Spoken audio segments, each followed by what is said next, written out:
नमस्कार, आप देख रहे हैं न्यूज़ वन इंडिया और मैं हूं आपके साथ आयुषी ओझा। खबरों का रुख करेंगे। आज केरल के दौरे पर जाएंगे सीएम योगी आदित्यनाथ। बीजेपी की विजय यात्रा में होंगे शामिल। सीएम योगी केरल में आज बीजेपी निकालेगी विजय यात्रा। कासरगोड से शुरू होगी बीजेपी की विजय यात्रा। केरल बीजेपी प्रमुख सुरेंद्रन करेंगे विजय यात्रा की अगुवाई। तो बता दें कि केरल दौरा है सीएम योगी आदित्यनाथ का। स्टार प्रचारक बन चुके हैं, जिसके बाद भारतीय जनता पार्टी में हाल ही में जो होने वाले विधानसभा चुनाव है उस पर फोकस कर रही है। और इसी क्रम में सीएम योगी आदित्यनाथ आज केरल का दौरा करने जा रहे हैं, जहां पर सीएम योगी आदित्यनाथ भाजपा के विजय यात्रा में शामिल होने के साथ जनसभा को संबोधित भी करेंगे। तो मुख्यमंत्री योगी आदित्यनाथ इससे पहले केरल के साथ हैदराबाद में भी विजय यात्रा में शामिल हो चुके हैं और अब उनका केरल यात्रा में वो शामिल होने जा रहे हैं, जहां पर वो जनसभा को संबोधित करेंगे। वहीं भारतीय जनता पार्टी का हमेशा से हिंदुत्व का मुद्दा उठाती रही है, तो केरल में भी भारतीय जनता पार्टी हिंदुत्व का मुद्दा उठाती रही है। और उत्तर प्रदेश के योगी आदित्यनाथ अब जो केरल में जो विजय यात्रा निकाले जा रहे हैं उस दौरान वो जनसभा को संबोधित करेंगे। और इस दौरान केरल बीजेपी प्रमुख सुरेंद्रन विजय यात्रा की अगुवाई करेंगे। तो केरल में जो विजय यात्रा निकाली जा रही है उसकी अगुवाई बीजेपी प्रमुख सुरेंद्रन करेंगे। और आज केरल में बीजेपी जो है सीएम योगी आज केरल में दौरा करने जा रहे हैं। बीजेपी की विजय यात्रा में वो शामिल होंगे। तो बीजेपी निकालेगी केरल में विजय यात्रा। कासरगोड से ये शुरू होगी बीजेपी की विजय यात्रा और केरल के प्रमुख जो बीजेपी के प्रमुख सुरेंद्रन हैं विजय यात्रा की अगुवाई करेंगे।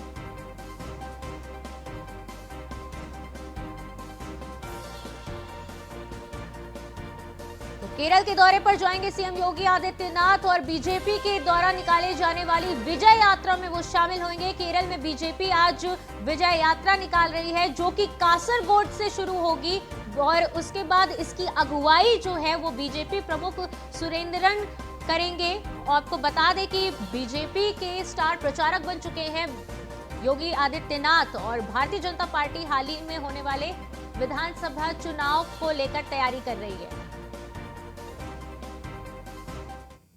तो यूपी में आज इंसेफेलाइटिस के वैक्सीनेशन की शुरुआत हो गई है। केरल दौरे से पहले सीएम योगी वैक्सीनेशन की शुरुआत करेंगे। जापानी इंसेफेलाइटिस से बचाव के लिए इंद्रधनुष 3.0 की शुरुआत करेंगे। सिंचाई विभाग की कई योजनाओं का शिलान्यास और लोकार्पण करेंगे। तमाम आयोजित कार्यक्रमों के बाद केरल भी जाएंगे सीएम योगी आदित्यनाथ।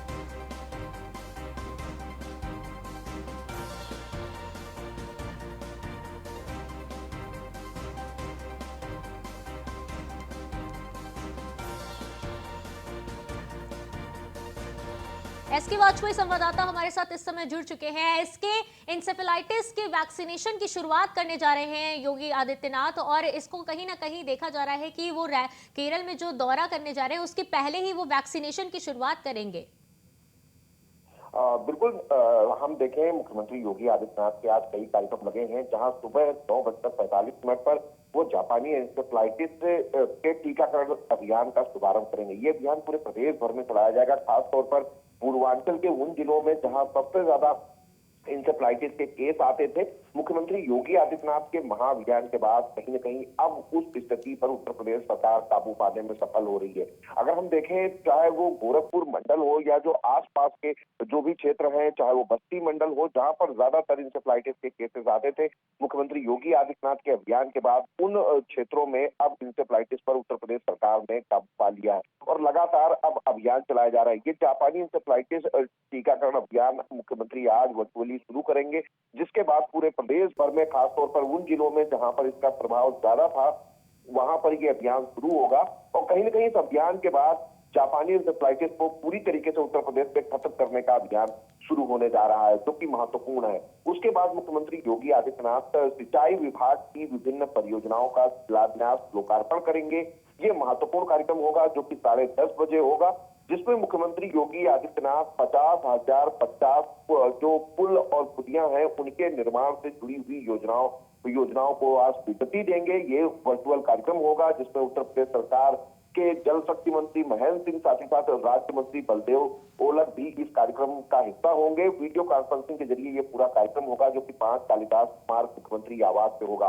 तो कहीं न कहीं उत्तर प्रदेश सरकार जो कोशिश कर रही है कि प्रदेश भर में सड़कों की हालत, पुलों की हालत और जो छोटी पुलियां हैं जो कहीं न कहीं संपर्क मार्ग से जुड़ी हुई है, उनकी स्थिति ठीक हो, उसको लेकर ये बड़ा अभियान आज से शुरू होने जा रहा है, जिसका शुभारंभ मुख्यमंत्री योगी आदित्यनाथ करने वाले हैं।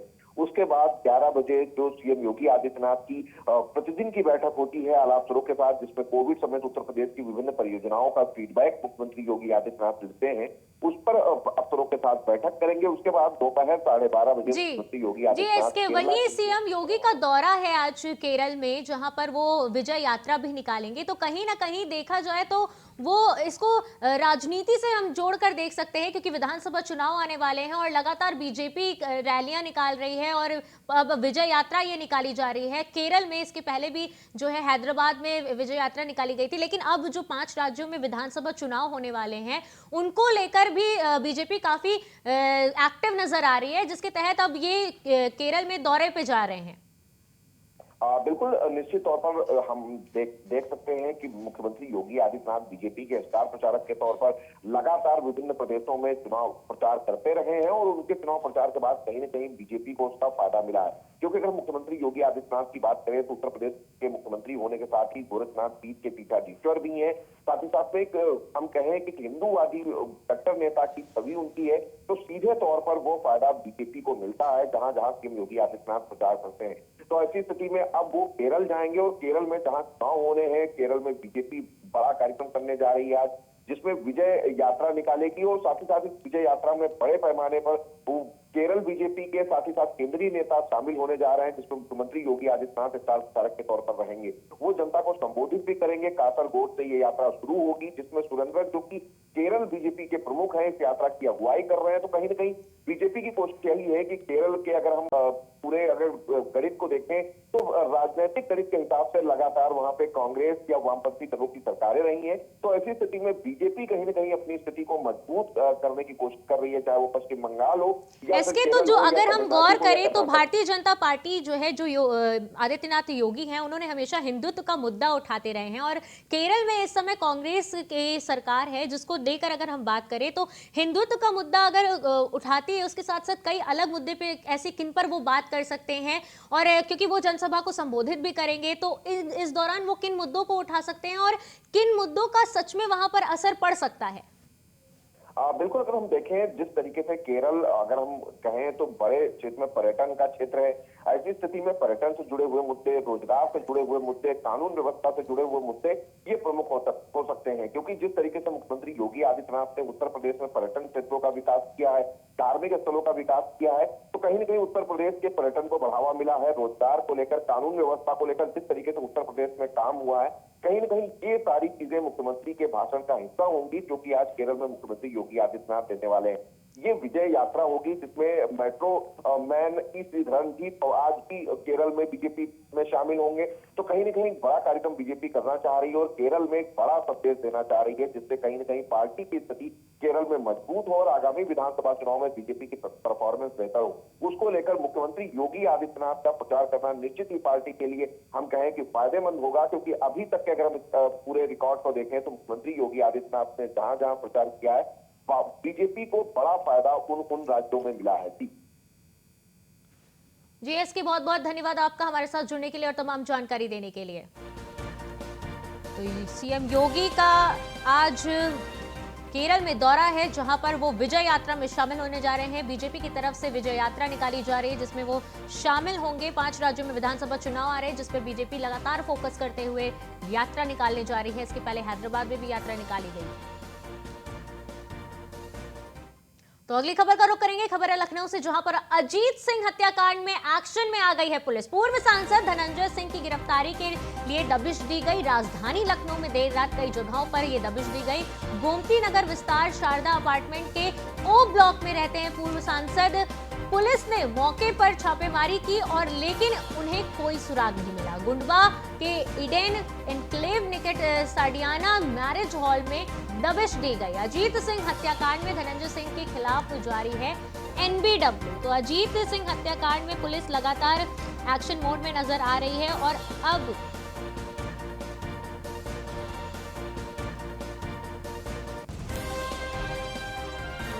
नीलेश चौहान संवाददाता हमारे साथ इस समय जुड़ चुके हैं। नीलेश, अजीत सिंह हत्याकांड में पुलिस एक्शन मोड में नजर आ रही है और वो लगातार दबिश दे रही है, तो पुलिस को कितनी सफलता अभी तक मिल चुकी है?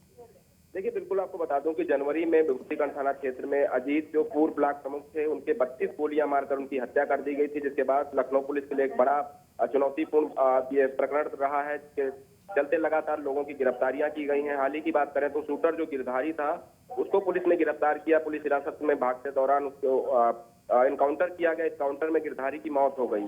हालांकि कोर्ट ने पूरे मामले का गंभीरता से संज्ञान लिया। संज्ञान लेने के बाद ये आदेश दिया कि जो पूर्व सांसद धनंजय सिंह हैं, उनको भी इस मामले में आरोपी बनाया जाए और उनको लेकर गैर जमानती वारंट भी जारी किया गया था। देर रात की अगर हम बात करें तो लखनऊ पुलिस ने पूर्व सांसद धनंजय सिंह के कई ठिकानों पर छापेमारी की है। हालांकि पुलिस को कहीं से कुछ मिला नहीं, चाहे हम गुड़म्बा थाना क्षेत्र की बात करें, चिन्हट की बात करें या गोमती नगर थाना क्षेत्र की बात करें, 3-4 जगहों पर लगातार छापेमारी पुलिस के द्वारा की गई है।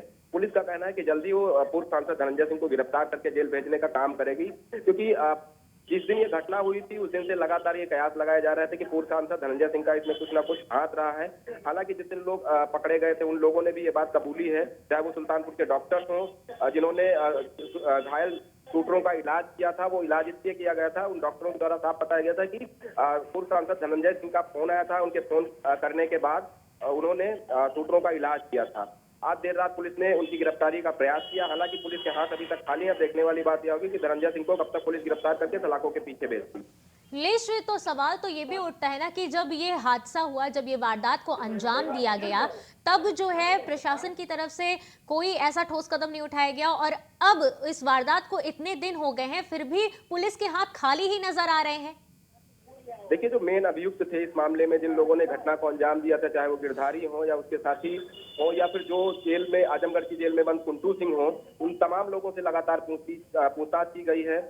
खास तौर पर अगर हम शूटर गिरधारी की बात करें तो दिल्ली में गिरधारी को गिरफ्तार किया गया था। गिरफ्तार करने के बाद लखनऊ पुलिस उनको रिमांड पर लेके आई थी। घटनास्थल का मुआयना करने जब ले गई, फोन बरामदी करने के लिए गिरधारी को ले गई, तो इसी बीच देखा गया कि गिरधारी ने उप निरीक्षक को धक्का मारा। धक्के के दौरान जो उप निरीक्षक थे वो घायल हो गए। उनका पिस्टल छीनकर भागने का प्रयास गिरधारी के द्वारा किया गया। इस दौरान जो पुलिस के ऊपर फायर भी गिरधारी की तरफ से किया गया।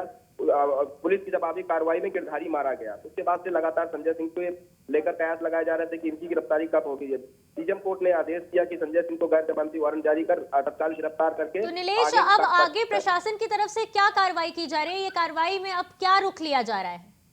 देखिए, अब पूरे मामले में अगर देखा जाए तो पूर्व सांसद धनंजय सिंह का नाम आया है सामने, उनको आरोपी बनाया गया है। तो उनको गिरफ्तार करने के लिए कई टीमें गठित की गई हैं, जिसका नतीजा देर रात देखने को मिला कि एक साथ कई थाना क्षेत्रों में जो उनके ठिकाने थे, जो उनके आवास हैं, वहां पर एक साथ छापेमारी की गई। हालांकि पुलिस को कहीं से कोई सुराग नहीं मिला कि धनंजय सिंह आखिर इस समय है कहाँ।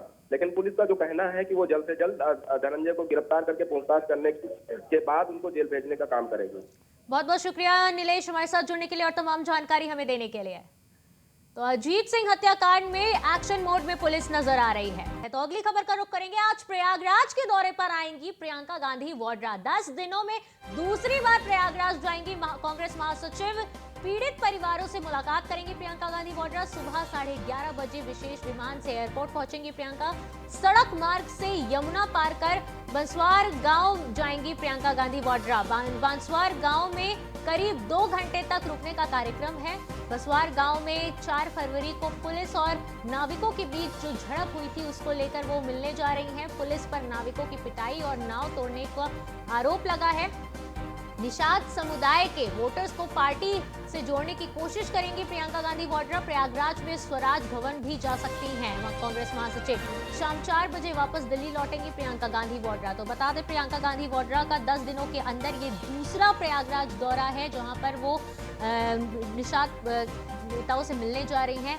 वहीं आपको बता दें कि कांग्रेस महासचिव प्रियंका गांधी वाड्रा इससे पहले मौनी अमावस्या पे प्रयागराज पहुंची थी और उन्होंने गंगा स्नान किया था और उसके बाद अब उनका ये दूसरा दौरा है 10 दिनों के अंदर। वहां पर वो पीड़ित परिवारों से मिलने जाएंगी।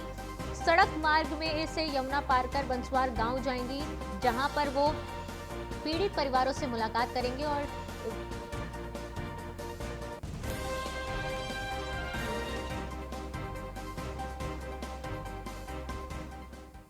आलोक मालविया ब्यूरो चीफ हमारे साथ इस समय प्रयागराज से लाइव जुड़ चुके हैं। आलोक, प्रियंका गांधी का 10 दिन के अंदर ये दूसरा दौरा है जहां आप देख सकते हैं कि अब वो जो निषाद समाज के लोग, समुदाय के लोग हैं, वो उनसे मिलने जा रहे हैं, जो पीड़ित परिवार हैं उनसे मिलने जा रहे हैं।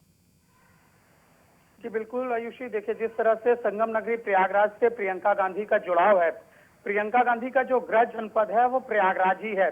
प्रयागराज में स्वराज भवन में वासी हैं, रुकती हैं और प्रयागराज वासियों से उनका काफी अच्छा जुड़ाव रहा है। अभी जब वो मौनी अमावस के दिन आई थी संगम में, उन्होंने स्नान किया था। स्नान करने के साथ उन्होंने सबसे पहले निषाद बिरादरी के साथ ही जुड़ाव किया था। जाते समय वो निषाद बिरादरी के साथ नाव पर यात्रा की। चूंकि उनके लिए स्टीमर बोट भी हो सकती थी, लेकिन उनके लिए चुना गया चप्पू वाली नाव और उन्होंने चप्पू के नाव के साथ संगम में स्नान किया। फिर लौटते समय उन्होंने खुद चप्पू चलाया था। ये वही संगम नगरी है जहां पे भगवान श्री राम को निषाद राज ने नदी पार कराई थी और उसी नदी में वो और उन्होंने खुद चप्पू चलाया। इसके बाद अब वो निषाद बिरादरी के पास आ रहे हैं और उनसे मिलने की कोशिश करेंगे, उनसे जुड़ाव की कोशिश करेंगे। 4 तारीख को निषाद बिरादरी के ऊपर पुलिस की बर्बरतापूर्ण कार्रवाई हुई थी, जिसमें 200 लोगों के साथ पुलिस ने मुकदमा दर्ज किया हुआ है। इसके साथ महिलाओं के ऊपर भी बर्बर लाठीचार्ज किया है। इसी बात की भनक जब प्रियंका गांधी को मिली और उनके पास लेटर भेजा गया तो वह तुरंत तैयार हो गई और वो 4 घंटे के दौरे के लिए आज एक दिनी प्रवास पर प्रयागराज आ रही हैं। आलोक, ये जो बर्बरता का पूरा मामला था हम उसके बारे में भी जानना चाहेंगे कि ये जो बर्बरता हुई थी, जो लाठीचार्ज किया गया था, जो मारपीट का जो सामने हमारे मामला आ रहा है, हम उसके बारे में भी जानना चाहेंगे। जी आयुषी, देखिए जिस तरह से संगम नगरी प्रयागराज में यमुना का किनारा पड़ता है और यमुना के किनारे लोग बालू का खनन करते हैं, तो अवैध बालू का खनन की शिकायत पर जो एनजीटी की टीम है वो यहाँ की प्रशासन के साथ वहां पर पहुंची थी और वहां पर जो बालू माफिया है उनकी पुलिस प्रशासन के साथ झगड़ा लड़ाई हुआ था और उसके बाद जो माफिया है वो वहां से फरार हो गए थे। लेकिन जो स्थानीय नाविक हैं और स्थानीय लोग हैं वो वहीं पर रहते थे और वहां पर मौजूद थे। पुलिस बल चूंकि कम था इसलिए वो वापस लौटे हैं और वापस लौटने के साथ भारी पुलिस फोर्स के साथ वहां पहुंचते हैं और जो बालू माफियाओं की कार्रवाई है उनके ऊपर आरोप है कि उनके ऊपर कार्रवाई करने के बजाय जो लोग यहाँ पर स्थानीय लोग थे उनके ऊपर कार्रवाई की गई और उनकी नावों को तोड़ा आलोक, गया तो है। जो प्रियंका गांधी वाड्रा का ये जो दौरा है, जो वो निषाद समुदाय के लोगों से मिलने जा रही हैं, जो पीड़ित परिवार हैं उनसे मिलने जा रही हैं, तो कहीं ना कहीं जो वो अपने सियासी धारा कांग्रेस की तरफ मोड़ने का प्रयास कर रही हैं। जी बिल्कुल, सीधी तौर पर ये बातें सामने आ चुकी हैं कि जो निषाद बिरादरी है उसका काफी वोट बैंक है और जो गंगा के किनारे का जो पूरा पठार का इलाका है, यहाँ से लेकर बांदा तक हो, सभी जगह पर वह नाविक रहते हैं और वह काफी अच्छे वोटर्स माने जाते हैं। इसके साथ ही जब अभी प्रियंका गांधी इससे पहले पिछले साल आई थी तो उन्होंने नाव से यात्रा की थी और नाव से इन्हीं किनारों पर उन्होंने इन्हीं वोटरों को साधने की कोशिश की थी। हालांकि उन वोटरों को पूरी तरह से वो साध नहीं पाई थी, लेकिन उनका प्रयास अभी भी जारी है और आज भी वो आकर इन्हीं निषाद बिरादरी के समूह को साधने का कोशिश करेंगे। जी आलोक, बहुत बहुत शुक्रिया हमारे साथ जुड़ने के लिए और तमाम जानकारी देने के लिए। तो अगली खबर का हम रुख करेंगे। आगरा में न्यूज़ 1 इंडिया की खबर का बड़ा असर हुआ है। बेकाबू दरोगा के खिलाफ भाजपा विधायक ने मोर्चा खोला। पुलिस अधिकारियों और व्यापारियों के साथ आवलखेड़ा में बैठक की। चौकी इंचार्ज महिपाल सिंह पर कार्रवाई की मांग उठाई गई है। 2 दिन पहले दरोगा के ढाबा संचालक को लात घूंसे से पीटने का वीडियो वायरल हुआ था। बीजेपी विधायक राम प्रताप सिंह चौहान से सीओ ने कार्रवाई की बात कही है। न्यूज़ 1 इंडिया ने प्रमुखता से चौकी इंचार्ज की दबंगई की ये खबर दिखाई थी। थाना बरहन क्षेत्र के आवलखेड़ा चौकी इंचार्ज की दरोगा महिपाल सिंह है। तो बता दें कि खबर आगरा से है, जहां पर न्यूज़ 1 इंडिया की ने खबर को प्रमुखता से दिखाई थी, जिसके बाद ये एक्शन लिया गया है, जहां पर न्यूज़ 1 इंडिया की खबर का बड़ा असर हुआ है, जहां पर बेकाबू दरोगा के खिलाफ भाजपा विधायक ने मोर्चा खोल दिया है।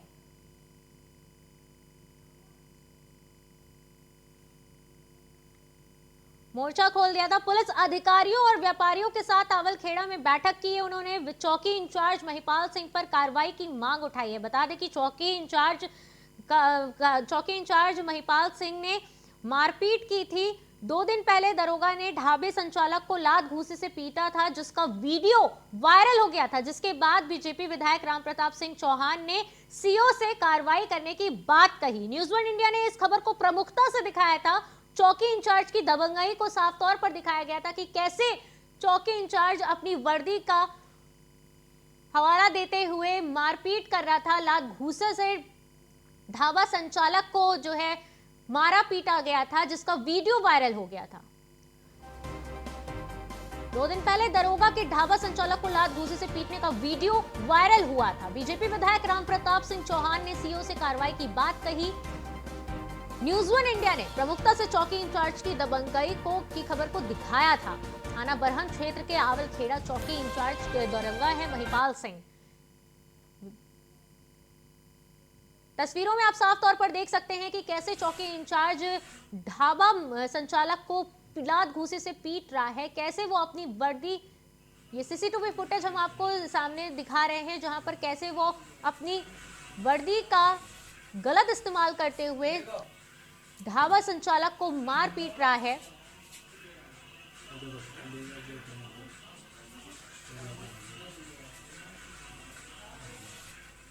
तो फिलहाल इस बुलेटिन में इतना ही। देखते रहिए न्यूज़ वन इंडिया। नमस्कार।